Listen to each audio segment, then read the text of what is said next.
Some bastards are after me for making money. This Preeta S. Panikar and such bastards actually, okay. ഇങ്ങനെ നടക്കുക നമ്മുടെ പുറകിന്. ഇപ്പോൾ സമയം എന്ന് പറയുന്നത് 9:49, 9:50, മാർച്ച് 19. ഇവർക്ക് വേറെ ഒരു പണിയില്ല ശരിക്കും പറഞ്ഞു കഴിഞ്ഞാൽ. ഇങ്ങനെ ചുമ്മാ നമ്മുടെ പുറകിന് ഇങ്ങനെ നടക്കുകയാണ്. എന്തെങ്കിലും പൈസ ഒപ്പിക്കാൻ മാർഗ്ഗമുണ്ടോ എന്ന് പറഞ്ഞ്, ഇൻഷുറൻസ് ലൂട്ട് ചെയ്യാൻ മാർഗ്ഗമുണ്ടോ എന്ന് പറഞ്ഞ് ഇങ്ങനെ നടക്കുക. ഞാനീ പറയുന്നതൊക്കെ എന്തെങ്കിലും തെറ്റുണ്ടെങ്കിൽ നിങ്ങൾ അന്വേഷിച്ച് നോക്കിക്കോ. ഈ രാജമ്മ എന്ന് പറയുന്ന കള്ളിയെക്കുറിച്ച് പറഞ്ഞു. അപ്പോൾ ഇവിടെ കയറി ഇതാക്കിയായിരുന്നു. ഇപ്പോൾ ഇവൾ ഫോണൊക്കെ സ്വിച്ച് ഓഫ് ചെയ്ത് വെച്ചിരിക്കുകയാണ്. 85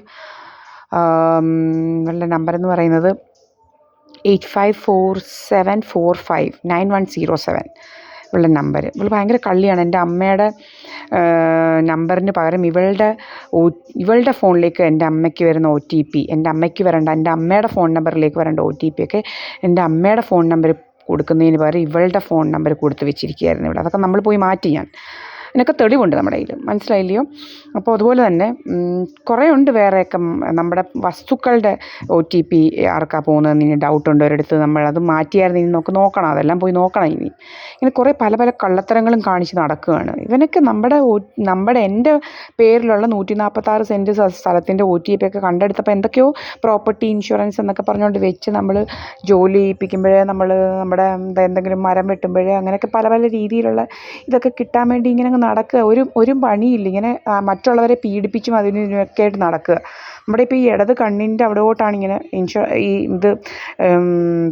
ലേസർ അടിച്ചുകൊണ്ട് ഇങ്ങനെ ഇരിക്കുകയാണ്. അപ്പോൾ ഇവരിങ്ങനെ ഇൻഷുറൻസ് ലൂട്ട് ചെയ്യുന്ന ജാതികളാണ്.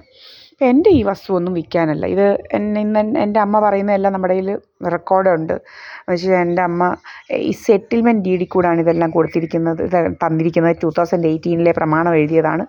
എൻ്റെ കയ്യിലാണ് പ്രമാണം. എൻ്റെ പാർട്ട്ണർ മുക്കും ഗുജറിൻ്റെ കയ്യിലാണ് പ്രമാണം ഞാൻ വെച്ചിരിക്കുന്നത്, രാജസ്ഥാനിൽ. ഇവിടെ ഒന്നും ഇല്ല എൻ്റെ പ്രമാണം. പിന്നെ ഇതൊന്നും ആർക്കും കൊടുക്കാനുമല്ല. പിന്നെ വല്ലവരെയൊക്കെ ഹെൽപ്പ് ചെയ്യണം. എന്തോ ഹെൽപ്പൊക്കെ ഇഷ്ടംപോലെ മോട്ടിച്ചും പിടിച്ചു പറിച്ചും വാങ്ങിച്ച്. ഇനിയും ഹെൽപ്പൊന്നും ഇല്ല, മനസ്സിലായില്ലേ? ഇനിയുള്ളത് എൻ്റെ ഇതില്ല. ഇനി ആർക്കും ഹെൽപ്പ് ചെയ്യേണ്ട കാര്യങ്ങളൊന്നുമില്ല. അവനവനൊക്കെ വാങ്ങുന്നു. വലിയ ഉദ്യോഗക്കാരിയാന്നൊക്കെയാണ് പറയുന്നത്. എന്ത് ഉദ്യോഗമാണെന്ന് അറിയത്തില്ല. ഇത്രയും കോടികളൊക്കെ ഉണ്ടാക്കി ബാങ്കിൽ ഒരുത്തനെ കൊന്നേച്ചിട്ടിട്ടും ഹെൽപ്പ് ചെയ്യാനെന്ന് നാണമില്ലയോ ഇങ്ങനെ നടക്കാൻ? കണ്ടവരുടെ പൈസയ്ക്ക് വേണ്ടിയൊക്കെ ഇങ്ങനെ നടക്കാൻ നാണമില്ലയോ ഇവർക്കൊക്കെ? നാണമില്ലയോ നിനക്കൊന്നും? അവനവൻ്റെ കാര്യമൊക്കെ നോക്കടേ. എന്നെ ഇങ്ങനെ നോക്കിയിരിക്കുകയാണ്. ഞാൻ എന്തോ ചെയ്യുന്നു, ഞാൻ എങ്ങോട്ട് പോകുന്നു, ഞാൻ എന്തോ പറയുന്നു, ഞാൻ എന്തോ എടുക്കുന്നു. നാണമില്ലയോ ഇതൊക്കെ ചെയ്യാൻ? നാണോ മാനോ ഇല്ലേ ഇങ്ങനെ പുറകിനിങ്ങനെ നടക്കാൻ? നാണോ മാനോ ഇല്ലേ? ഇവരൊക്കെ എവിടാണെന്നോ പോലും നമുക്കറിയത്തില്ല. നമ്മുടെ പുറകിന് ഇങ്ങനെ നടക്കുക കുറേ തേർഡ് റേറ്റ്സ്. ആക്ച്വലി ഒരു പണിയില്ല, ഇങ്ങനെ പുറകിന് നടക്കുക. എനിക്ക് യൂട്യൂബ് ചാനലുണ്ട്, അതിനകത്ത് ഇടുന്നതൊക്കെ ഇങ്ങനെ വാച്ച് ചെയ്യുക. ഞാൻ എന്തോ ചെയ്യുന്നു, ഞാൻ ഫേസ്ബുക്കിൽ ഇവനൊന്നും ഇല്ല താനും. ഇങ്ങനെ ആൾക്കാരെ ഇങ്ങനെ വെച്ചിരിക്കുക, സ്റ്റോക്ക് ചെയ്യാൻ വേണ്ടി ആൾക്കാരെ വെച്ച് ഇങ്ങനെ സ്റ്റോക്ക് ചെയ്തേച്ച് ഇറങ്ങിപ്പോകും ചിലപ്പം. എങ്ങനെയാണെന്ന് വെച്ച് കഴിഞ്ഞാൽ അത് നമുക്ക് മനസ്സിലാവുന്നത് ചിലപ്പം മിക്ക സമയവും അതുണ്ട്. എന്ന് വെച്ച് കഴിഞ്ഞാൽ ഇപ്പം 900 ആണ് ഇത്രയും സബ്സ്ക്രൈബേഴ്സ് ഉണ്ടെന്ന് വിചാരിച്ചോ. കുറേ കഴിയുമ്പം 1 അങ്ങ് ലെസ് ആവും, മനസ്സിലായില്ലേ? അപ്പോൾ ഇവർ ഇങ്ങനെ കയറി നമ്മുടെ സിറ്റുവേഷൻസൊക്കെ നോക്കേണ്ടവരാണ്. ഇങ്ങനെ കയറിയേച്ചെല്ലാം അറിഞ്ഞേച്ച് പിന്നെ തിരിച്ച് പോവുകയാണ്. സബ്സ്ക്രൈബ് ചെയ്ത് കയറിയെല്ലാം കണ്ടേച്ച് തിരിച്ച് പോവുക. ഇതൊക്കെയാണ് പരിപാടികൾ. പിന്നെ നമ്മുടെ വൈഫൈ ഓഫാക്കൽ സ്ഥിരം പരിപാടിയാണ്. നമ്മളിപ്പം പറയും അങ്ങേരോട് എടുക്കൽ. നമ്മുടെ പ്രൂഫില്ലാത്ത ഒരു കാര്യങ്ങൾ നമ്മൾ പറയുന്നില്ല. ഒന്നും അപ്ലോഡ് ആവാതിരിക്കുക. ഇതൊക്കെ നമ്മൾ പ്രൂഫ് എടുത്ത് വെച്ചിട്ടാണ് പറയുന്നത്, മനസ്സിലായില്ലയോ? നമ്മളിതൊക്കെ ചെയ്തുകൊണ്ടിരുന്ന ഇഷ്ടംപോലെ ഇതുപോലെ അപ്ലോഡ് ചെയ്തുകൊണ്ടിരുന്ന ഒന്നും ഇങ്ങനെ സ്റ്റക്കായിരുന്നില്ല. ഇവിടെ വന്നു കഴിഞ്ഞാൽ പിന്നെ ഇത്ര വലിയ സ്റ്റക്ക് വരുന്നത്, മനസ്സിലായോ? അപ്പം നമ്മൾ വെറും ഫോണിൽ കൂടെ നമ്മുടെ 1.5 GB 2 GB ഒക്കെ ഉള്ളതിൽ കൂടെ തന്നെ ഇഷ്ടംപോലെ അപ്ലോഡ് ചെയ്തുകൊണ്ടിരുന്നതാണ്. ഒരു കുഴപ്പവും വന്നില്ല. അപ്പോൾ ഇപ്പം ഇത്ര വലിയ കുഴപ്പം വരാൻ എന്താണെന്ന് നമുക്കും കൂടെ മനസ്സിലാവുന്നില്ല. നമ്മളിപ്പോൾ അങ്ങനെ ഇതെന്ന് വെച്ച് കഴിഞ്ഞാൽ നമ്മളിപ്പം നമ്മളിവിടെയാണെന്ന് വിചാരിച്ചോ. നമ്മൾ ഫോണും കൊണ്ട് വേറെ ദൂരെയാണ്. നമ്മുടെ ഈ വൈഫൈ ആക്സസ് ചെയ്യാൻ പറ്റത്തില്ല നമുക്ക്. അപ്പോൾ നമ്മൾ നമ്മുടെ ഫോണിലെ ഡാറ്റയാണ് യൂസ് ചെയ്യുന്നത്. ഡാറ്റ യൂസ് ചെയ്ത് നമ്മൾ ഇഷ്ടംപോലെ അപ്ലോഡും ഡൗൺലോഡും ഒക്കെ ചെയ്തിട്ടുണ്ട്, ഇഷ്ടം പോലെ നമ്മുടെ ക്യാമറയിൽ നിന്നുള്ളത്. അപ്പോൾ ഒരു കുഴപ്പവും പറ്റിയില്ല നമുക്ക്. അപ്പോൾ അതിൽ നിന്നറിയാമല്ലോ നമുക്ക് ഈ 1 GB തന്നെ ഇനഫാണ് ഈ ഒരു ദിവസത്തെ നമ്മുടെ ഹോൾ തിങ് ഒക്കെ ചെയ്യാൻ വേണ്ടി, ഡൗൺലോഡ് ചെയ്യാനും അപ്ലോഡ് ചെയ്യാനും വേണ്ടി. നിങ്ങൾക്കറിയാം.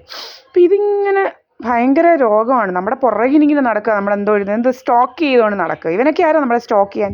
സ്റ്റോക്കിങ് തന്നെ ഒരു കുറ്റകരമായ ഇതാണ്. സ്റ്റോക്ക് ചെയ്ത് നടക്കുക, ഒരു ജോലിയില്ല ഇങ്ങനെ. ഞാൻ എൻ്റെ അമ്മയുടെ കൂടെയാണ് ഇവിടെ.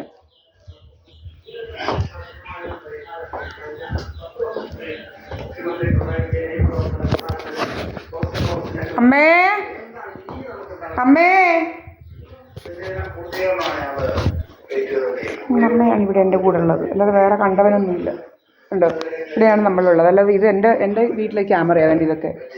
കണ്ടോ? ഇതുമായിട്ട് തന്നെ ഇങ്ങനെ ഞാൻ എൻ്റെ വീട്ടിൽ തന്നെ ഇരിക്കുന്നു. കണ്ടില്ലയോ? ഇത്രയും ഡിസ്റ്റൻസേ ഉള്ളൂ. കണ്ടോ? അവിടെ വരെയും കാണാം. കണ്ടില്ലയോ? ഇതെൻ്റെ വീടാണ്. ഇതൊക്കെ ഈ 2 ക്യാമറയും വേറെ എവിടെയൊക്കെയാണെന്നുള്ള രീതിയിൽ ഇത് എൻ്റെ വീട്ടിലെ ക്യാമറകളാണ്. മനസ്സിലായോ? 3 ക്യാമറ എൻ്റെ സഹദയ മന്ദിരത്തിലാണ്. ഇത് അതുപോലെ സഹദയ മന്ദിരം ആർക്കും കൊടുക്കാനുള്ളതല്ല. ഇനി 1 സെൻറ്റ് ഭൂമി ആർക്കും കൊടുക്കാനുള്ള ഈ പ്രീതായസ് പണിക്കരൊന്നും നമ്മുടെ ആരുമല്ല. അവൾക്ക് കൊടുത്തിട്ടുണ്ട് ഇഷ്ടം പോലെ കേട്ടോ. ആർക്കും കൊടുക്കാനുള്ളതല്ല. ഇങ്ങനെ നടക്കുക പുറകിന്. ഇങ്ങനെ ഒത്തിരി പരിപാടികളൊക്കെ ഉണ്ട്. നമ്മളിപ്പം ഇങ്ങനെ നമ്മൾ മന്ദിരത്തിൽ പോകുമ്പോൾ ചില ആൾക്കാർ ഇങ്ങനെ ഫോണിലിങ്ങനെ ആരോ ഒരാൾ അടിക്കുന്നുണ്ട്. പക്ഷേ ചില ദിവസമൊക്കെ നമ്മൾ ഇങ്ങനെ അടിക്കും. നമ്മൾ കറക്റ്റായിട്ട് ഉള്ള കാര്യങ്ങളെ പറയത്തുള്ളൂ. നമ്മൾ മിനിഞ്ഞാന്ന് നമ്മുടെ തലയുടെ ഈ ഭയങ്കരമായിട്ട് അടിച്ചിട്ടുണ്ടായിരുന്നു. ചില ദിവസം നമ്മൾ ചെല്ലുമ്പോൾ അതുപോലെ നമ്മുടെ ഈ മുഖം ഇങ്ങനെ വീർപ്പിക്കാനായിട്ട് അങ്ങ് അടിക്കും. ഇതൊക്കെ ഇങ്ങനെ പല പല പരിപാടികളാണ്. അത് ഈ ചിലവർക്ക് എന്നോട് ഇവിടെ വലിയ കെറുവുള്ളവരെന്ന് വെച്ച് കഴിഞ്ഞാൽ പ്ലാമൂട്ടിലെ കുഞ്ഞുമോനാണ് ഭയങ്കര ഇതാണ്. അവന് ഭയങ്കര അപ്പം കുട്ടനുമായിട്ട് നല്ല കണക്ഷനാണ് ഈ കുഞ്ഞുമോനെന്ന് പറയുന്ന ആളിന് പ്ലാമൂട്ടിൽ. അതുപോലെ മോഹൻ സിംഗ് ഇവർക്കൊക്കെയാണ് എന്നോട് ഭയങ്കര ഇതുള്ളത് ഇവിടെ. അപ്പം ഇവൻ്റെയൊക്കെ ആൾക്കാരാണ്. ബിജു പിയുടെയും പ്രീതായസ് പണിക്കറിൻ്റെയും പിന്നെ വല്യത്ത് വീട്ടുകാരുടെ ആൾക്കാരാണ് ഇവന്മാരൊക്കെ.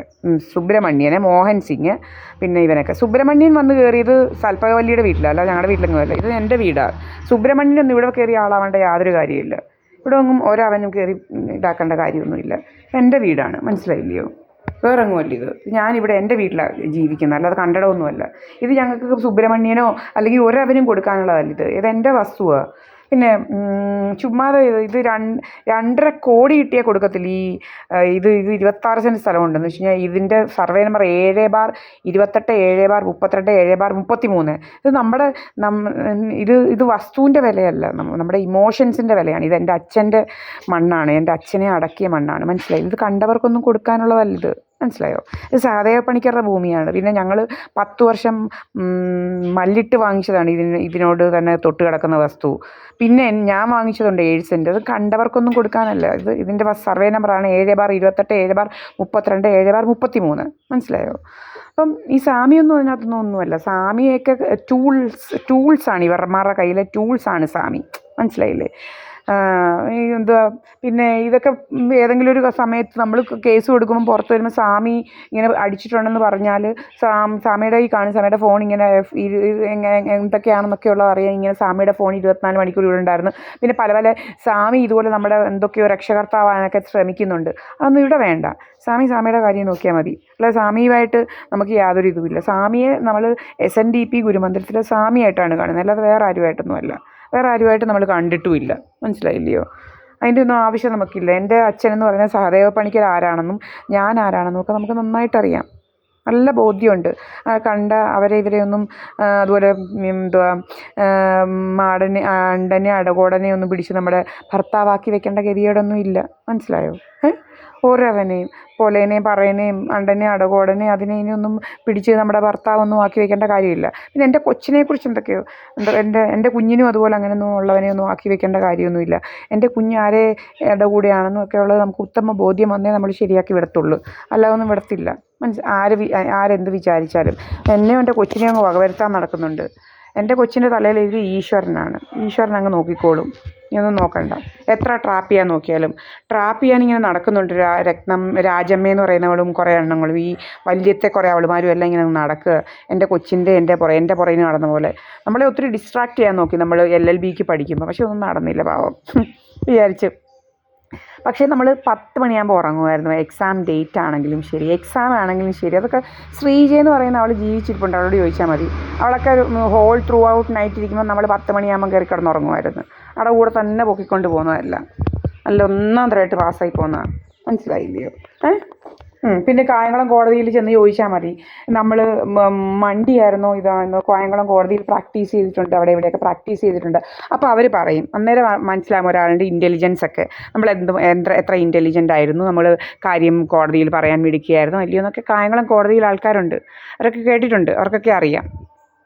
അങ്ങനെ ജഡ്ജ് ചെയ്യാം, വേറുള്ളവരൊന്നും ജഡ്ജ് ചെയ്യേണ്ട നമ്മളെ. ഇവനൊന്നും ജഡ്ജ് ചെയ്യേണ്ട, ഇവനൊന്നും നമ്മൾ സൈക്യാട്രിസ്റ്റ് ഒന്നും ആവേണ്ട. മനസ്സിലായില്ലയോ? നമ്മൾ പോകുന്നിടത്ത് ഭയങ്കര എന്തോ നാറ്റമടിക്കുക, ഈ അറബി മൂത്രത്തിൻ്റെ മണമുള്ള സ്പ്രേ. നല്ലത് വല്ലതും ആണെങ്കിൽ പിന്നെ വേണ്ടുമില്ല. വെറും തേർഡ് റേറ്റ് മണം.